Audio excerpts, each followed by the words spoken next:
मैंने अपने जीवन का एक लंबा समय जी लिया है, मगर अभी भी खुद को पूरा समझ नहीं पाया हूँ।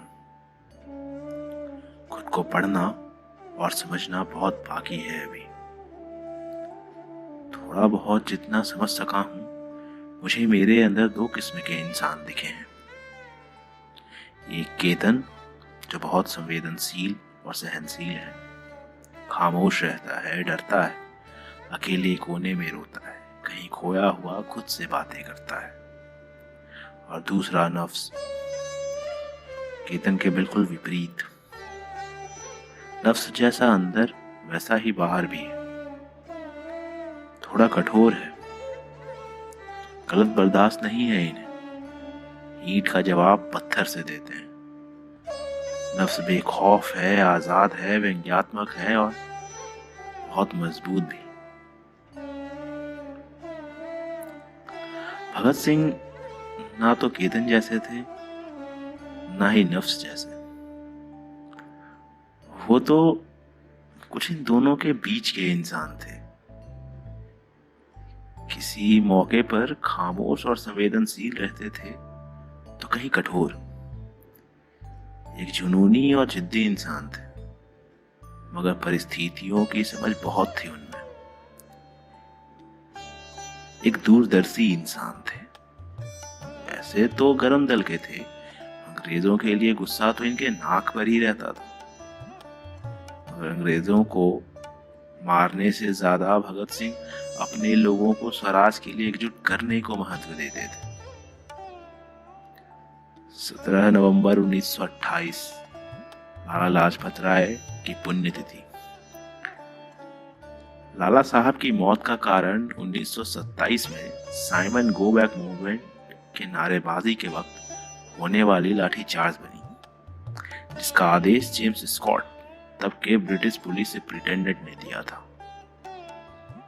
भगत लाला लाजपत राय को पिता मानते थे और इस तरह एक शांतिपूर्ण आंदोलन में उनकी मौत उन्हें बर्दाश्त नहीं हुई।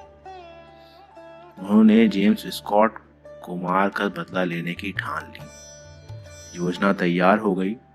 आजाद, सुखदेव, राजगुरु और भगत भी तैयार।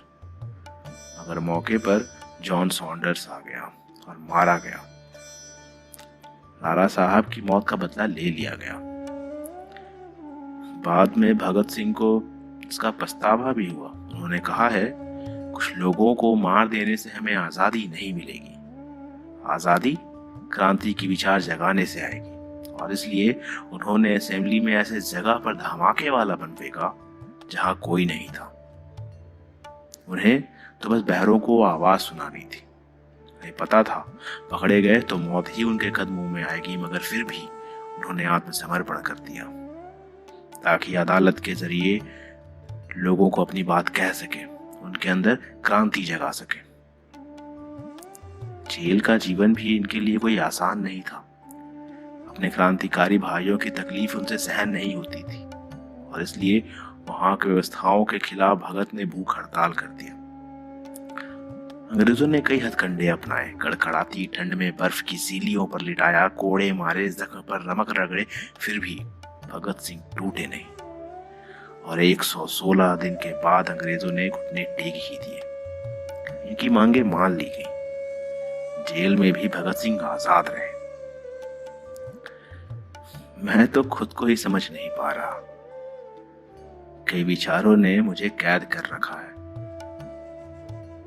भगत सिंह बिल्कुल साफ नजरिए के थे और मुझे मेरा नजरिया ही समझ नहीं आ रहा। भगत सिंह आज भी एक हैं और मेरे अंदर न जाने कितने किरदार घूम रहे हैं। वो कठिन वक्त में भी मुस्कुराते थे और मैं महज किसी को खो देने के ख्याल से ही डर जाता हूँ।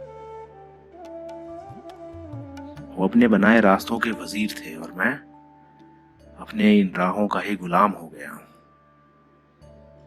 पिछले कुछ दिनों से मैंने अपने अंदर के किरदार को ढूंढना बंद कर दिया है।